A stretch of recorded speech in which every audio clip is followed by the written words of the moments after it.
आणि या political package नंतर आता आपण पाहणार आहोत एक विशेष एक्सप्लेनर. सध्या काय सुरू आहे तुम्ही म्हणाल हा काय प्रश्न झाला का? तर सध्या बरंच काही सुरू आहे. महागाई सुरू आहे, पाणी संकट सुरू आहे, उन्हाळा संपत नाही आहे, धड पाऊसही येत नाही आहे. याशिवाय आणखी काय सुरू आहे? तर याशिवाय सध्या अधिक महिना म्हणजे धोंड्याचा महिना सुरू आहे. आता तुमच्या लक्षात आलं असेल, घरोघरी जावयाचं कोड कौतुक सुरू आहे, जेवणात गोडधोड केलं जात आहे. पण या धोंड्याच्या महिन्याची जास्त चर्चा का होते तर बीडमध्ये घडलेल्या एका धक्कादायक घटनेमुळे. बीडमध्ये काय झालं ते आधी पाहूयात. बीडमधल्या माजलगाव तालुक्यातल्या टाकरवण या गावात एका कुटुंबानं लेक आणि आपल्या जावयाला अधिक महिन्याच्या म्हणजे धोंड्याच्या जेवणासाठी बोलवलं. पण या कुटुंबानं जावयासाठी खास सोन्याची अंगठी सुद्धा करून ठेवली होती. या धोंड्याच्या जेवणासाठी खास धोंडे केले जातात. धोंडे म्हणजे गव्हाच्या पिठामध्ये पुरण घालून हे धोंडे तयार केले जातात. या कुटुंबांनी सुद्धा असेच धोंडे तयार केले. पण जिथे हे धोंडे ठेवले होते तिथे एक मांजर आली आणि या धोंड्यामध्ये जावयासाठीची अंगठी सुद्धा ठेवली होती. कारण अशी प्रथा असते की या धोंड्याच्या आतच ती जी भेटवस्तू असते ती ठेवली जाते आणि खाताना त्याला ती मिळावी असा त्यामागचा उद्देश असतो. आता या धोंड्यामध्ये अंगठी ठेवलेली होती, तोच धोंडा नेमका मांजरीनं खाऊन टाकला. आता या कुटुंबाच्या डोळ्यासमोरच हा सगळा प्रकार घडला. मग सुरू झालं ते मिशन मांजर आणि मिशन अंगठी. मांजरीच्या विष्ठेतून ती सोन्याची अंगठी बाहेर पडेल म्हणून या कुटुंबानं कित्येक तास या मांजरीला घरात बांधून ठेवलं. मात्र या प्रयत्नात काही यश आलं नाही. मांजर अस्वस्थ झाली. अखेर तिला प्राण्यांच्या डॉक्टरकडे नेण्यात आलं. डॉक्टरनं मांजरीला उलटी होण्यासाठी औषधं दिली. मात्र या औषधांचा उलटा सुलटा परिणाम झाला आणि ती बिचारी मांजर या सगळ्या प्रयत्नात मेली. मग त्या मृत मांजरीचं पोट कापलं आणि त्यातून अखेर सोन्याची अंगठी बाहेर काढली. सोन्याची अंगठी मिळाली, पण त्या सगळ्यामध्ये हकनात या मांजरीचा जीव गेला. आणि या घटनेमुळे एक प्रश्न उपस्थित झाला, तो वेगळाच. तो म्हणजे अधिक महिन्यातल्या धोंड्याच्या जेवणाचा आणि इतक्या खर्चिक कौड कौतुकाचा अट्टहास नेमका कशासाठी? मुळात अधिक महिना किंवा धोंड्याचा महिना म्हणजे काय तर त्याला 3 महत्त्वाचे अँगल आहेत. पहिला अँगल तो म्हणजे खगोलशास्त्रातला हा अधिकचा महिना असतो. दुसरा अँगल हा धार्मिक आहे आणि तिसरा सगळ्यात महत्त्वाचा अँगल आहे तो म्हणजे सामाजिक. आधी आपण पाहूयात हा अधिक महिना म्हणजे नेमकं काय, एक्स्ट्रा महिना येतो कुठून, याचा खगोलशास्त्राशी नेमका काय संबंध आहे. ग्राफिक्सच्या माध्यमातून आपण पाहूयात. तर कालगणनेच्या 2 पद्धती आहेत. एक म्हणजे सौरवर्ष आणि दुसरं म्हणजे चांद्रवर्ष. पृथ्वी सूर्याभोवती फिरते, तिला सूर्याभोवतीची प्रदक्षिणा पूर्ण करायला 1 वर्षाचा काळ लागतो. आपल्याला ही गोष्ट आपण भूगोलात शिकलेलो आहोत. याला सौरवर्ष असं म्हणतात. हे झालं सौरवर्षाचं गणित. तर चंद्र पृथ्वीभोवती फिरतो आणि चंद्राला पृथ्वीभोवती प्रदक्षिणा मारायला साधारणपणे 27 दिवस लागतात. हे झालं चांद्रवर्षाचं गणित. आता आपले जे 12 मराठी महिने आहेत ना ते कशावरून ठरतात तर ते चंद्राच्या फिरण्यावरून ठरतात. चंद्राप्रमाणेच आपण प्रतिपदा ते अमावास्या किंवा पौर्णिमा अशा तिथीसुद्धा मोजतो. आपल्याला हे मराठी कालगणना आपल्याला माहिती असते. मग चंद्र पृथ्वीभोवतीची 27 दिवसांची जी प्रदक्षिणा पूर्ण करतो ना त्यानुसार चांद्रवर्षाचे किती दिवस होतात तर ते 355 दिवस होतात. आणि पृथ्वीचं सूर्याभोवतीच्या प्रदक्षिणेचे किती दिवस होतात तर 365 दिवस भरतात. म्हणजे चांद्रवर्ष 355 दिवसांचं आणि सौरवर्ष 365 दिवसांचं. दरवर्षी अशाप्रमाणे 11 तिथी वाढतात आणि या वाढत गेलेल्या ज्या तिथी असतात त्या साधारण 33 झाल्या म्हणजे 3 वर्ष झाली की अधिकचा महिना येतो. थोडक्यात काय तर चांद्रवर्ष आणि सौरवर्षाचा ताळमेळ घालण्यासाठी दर 3 वर्षांनी हा अधिक मास म्हणजेच अधिकचा महिना येतो. यालाच धोंड्याचा महिना म्हणतात. सध्या धोंड्या मास किंवा अधिक महिना चालू आहे. तर 17 मे ते 15 जून असा हा एक्स्ट्रा किंवा अधिक 13वा हा महिना यावर्षी आलेला आहे. असा हा 3 वर्षातून एकदा येत असतो. तर याचं कारण म्हणजे सूर्याच्या भोवती प्रदक्षिणा घालत असताना पृथ्वीला 365 दिवस 6 तास 15 मिनिट आणि अधिक थोडे सेकंड्स लागत असतात आणि 366 डेज नाही. तर हे ॲडजस्ट करण्यासाठी, हे सगळं गणित ॲडजस्ट करण्यासाठी आपण 3 वर्षातून एकदा हा पूर्ण महिना एक्स्ट्रा येतो किंवा जास्तीचा येतो. त्याचप्रमाणे इंग्लिश कॅलेंडरप्रमाणे once in 4 years leap year counts आणि फेब्रुवारी महिन्यात 29 दिवस असतात, त्यामुळे तो ॲडजस्ट होतो. आपल्याला माहिती आहे त्याप्रमाणे पृथ्वी सूर्याच्या भोवती फिरत असताना 30 km/s म्हणजे अशा वेगाने फिरत असते आणि थोडाफार कधीकधी कमी किंवा जास्त वेळ लागतो. म्हणजे हे ॲडजस्टमेंट करण्यासाठी आपण हा महिना 3 वर्षातून एकदा असा ॲड करतो आपल्या कॅलेंडरमध्ये. तर खगोलशास्त्रज्ञ लीना बोकील यांच्याकडनं आपण ऐकलं नेमकं प्रकरण काय. थोडक्यात सांगायचं झालं तर सौरवर्ष आणि चांद्रवर्ष यांच्यामधला जो फरक आहे तो ॲडजस्ट करण्यासाठीचे हे 33 दिवस असतात किंवा 33 तिथी असतात आणि तोच हा अधिक महिना. आता या महिन्याचं धार्मिक महत्त्व काय आपण ग्राफिक्सच्या माध्यमातून समजावून घेऊयात. धार्मिक महत्त्व असं आहे की हिंदू पंचांगानुसार दर 3 वर्षांनी हा अधिक महिना येतो. अगदी सोपं गणित आहे.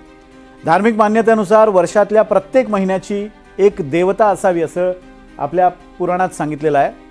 अधिक महिन्याचा स्वामी कोण असावा असा प्रश्न त्यावर निर्माण झाला आणि मग भगवान विष्णूंनी या महिन्याला स्वतःचं नाव दिलं. त्याला पुरुषोत्तम मास म्हणून ओळखलं जाऊ लागलं. सध्या आपल्याला माहिती आहे की पुरुषोत्तम मास सुरू आहे आणि या महिन्यात लग्न किंवा गृहप्रवेश अशुभ मानला जातो. या काळात पूजा, उपवास, जप, ध्यान आणि दान धर्म करावा असा संकेत आहे. तर धार्मिकदृष्ट्या हे या महिन्याचं महत्त्व आहे आणि या अधिक महिन्याचं धार्मिक महत्त्व काय ते आपण जाणून घेऊयात महंत सुधीरदास यांच्याकडून. कालगणनेमध्ये 33 दिवसाचा दर 3 वर्षांनी येणारा जो फरक आहे तो एकत्र यावा, म्हणजे चैत्र महिन्यातच गुढीपाडवा हा त्या ठिकाणी येईल अशी जी आपली प्राचीन रचना ही पंचांगकर्त्यांनी केलेली आहे. त्यानुसार हे जे 33 दिवस मानले गेले, या 33 दिवसामध्ये सूर्य हा कुठल्याही ठिकाणी त्या ठिकाणी संक्रमण करत नाही, म्हणून याला मलमास असं नाव पडलं. आणि या मासाला कोणी अधिपती नव्हता म्हणून तो अतिशय दुःखी झाला. मला सगळं मलमास असंही त्या ठिकाणी म्हणतायत आणि तो भगवान विष्णूंकडे गेला की मला देखील अधिपत्यत्व द्यावं असं म्हणतात. पुन्हा पुराणांमध्ये एक वेगळीच कथा त्या निमित्ताने आली आहे की भगवान विष्णू हे मलमासाला कृष्णाकडे घेऊन गेले आणि भगवान श्रीकृष्णांनी त्याला आपलं जे नाव आहे ते पुरुषोत्तम मास असं नाव त्या ठिकाणी दिलं. आणि या मासामध्ये विष्णूंची पूजा करणं, जावयाची पूजा करणं, वाण देणं, 33 बत्तासे, अनारसे, आपूप वायन दान, त्याचप्रमाणे सौभाग्यवतींचं सत्कार करणं, असा जो प्राचीन परंपरा आपल्याकडे सुरू झाली. दिंड नावाचा. तर धार्मिकदृष्ट्या हा महत्त्वाचा महिना काय आहे हे आपण सुधीर दास यांच्याकडून जाणून घेतलं. याआधी खगोलशास्त्रज्ञ काय म्हणतात ते सुद्धा जाणून घेतलं.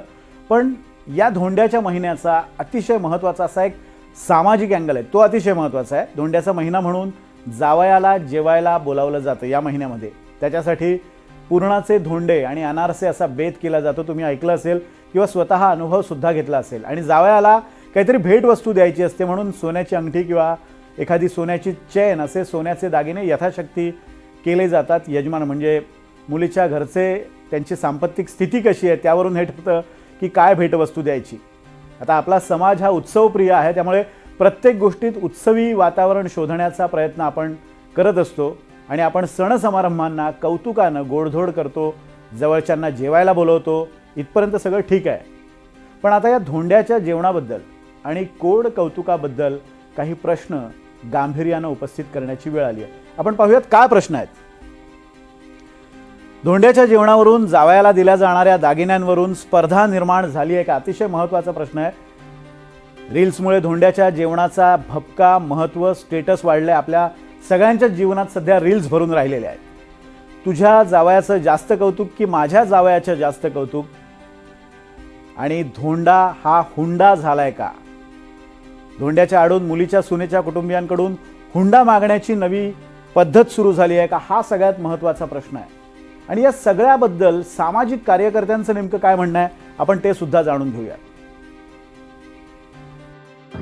बरं, धोंड्यावर जेवण घालणं हे वाईट नाही आहे, परंतु धोंड्याच्या जेवणाच्या नावाखाली या मुलीच्या आईवडिलांचं एक प्रकारे नव्या स्वरूपामध्ये शोषण होतं.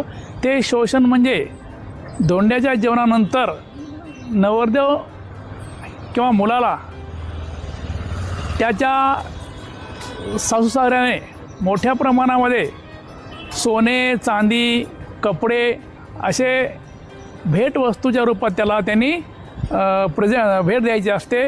ही गोष्ट वाईट आहे. आपण पाहतो की महाराष्ट्रामध्ये जनजागृती होत आहे, समाज प्रबोधन होत आहे आणि या समाज प्रबोधनाच्या माध्यमातून अलीकडे कुठंतरी हुंड्याचं प्रमाण एक कमी होत आहे, घटत आहे. ही गोष्ट महाराष्ट्राच्या दृष्टीने अभिमानाची आहे. परंतु पुन्हा धोंड्याच्या जेवणाच्या रूपाने हुंडा मागण्याची नवी प्रथा समोर येते आहे असं आम्हाला दिसून येत आहे. आणि धोंड्याच्या आडून हुंडा दिला जातोय का अशी एक नवीन पद्धत सध्या रुजू होते का, अशा स्वरूपाची एक चिंता व्यक्त केली जाते. चिंता व्यक्त करण्याचं कारण तुम्हाला सांगतो, त्यासाठी हा व्हिडिओ पहा. तुम्हाला जर आठवत असेल तर मे 2025 मधला हा व्हिडिओ आहे. या व्हिडिओमध्ये दिसते ती वैष्णवी हगवणे आहे. तुम्ही प्रकरण ऐकलं असेल. छळामुळे जिनं आत्महत्या केली तीच ही वैष्णवी, आणि या वैष्णवीचा हुंड्यासाठी प्रचंड छळ करण्यात आला. माझ्या मागे हा जो व्हिडिओ बघताय तो अशाच एका धोंडे जेवणाचा आहे. वैष्णवीच्या माहेरच्यांनी तिचा नवरा शशांकला प्रचंड पैसे, गाड्या आणि सोनं नाणं दिलं होतं, तरीसुद्धा तिचा हुंड्यासाठी छळ करण्यात आला. वैष्णवीनं आत्महत्या केल्याचं सांगितलं गेलं, पण तिच्या शरीरावर मारहाणीच्या खुणा आढळल्या. आणि या व्हिडिओमध्ये काय दिसतंय पहा. वैष्णवीच्या घरी अशाच जेवणाच्या पंक्ती सुरू आहेत. जावयाला बरंच काही देण्याची तयारी सुरू आहे आणि या व्हिडिओमध्ये अनारसे सुद्धा दिसत आहेत. अर्थात हा अधिक महिन्याचा व्हिडिओ आहे. हे समजू शकलेलं नाही आहे, कारण पदार्थ तर तसे दिसत आहेत. कदाचित हा धोंड्याचा महिना आणि त्याचाच व्हिडिओ असेल. पण या सेलिब्रेशनचा एंड पुढे काय झाला तो महत्त्वाचा आहे. तर वैष्णवीनं आत्महत्या केली. अर्थात प्रत्येक घरात हे घडतं असं मुळीच आम्ही म्हणत नाही. अधिक महिना यथाशक्ती साजरा करा. जावयाबरोबर लेकीचंही कौतुक करा. तिला आयुष्यभर आधार द्या. पण कोणत्याही दबावाला किंवा स्पर्धेला बळी पडून धोंड्याचा फक्त हुंडा देऊ नका, हे लक्षात ठेवा.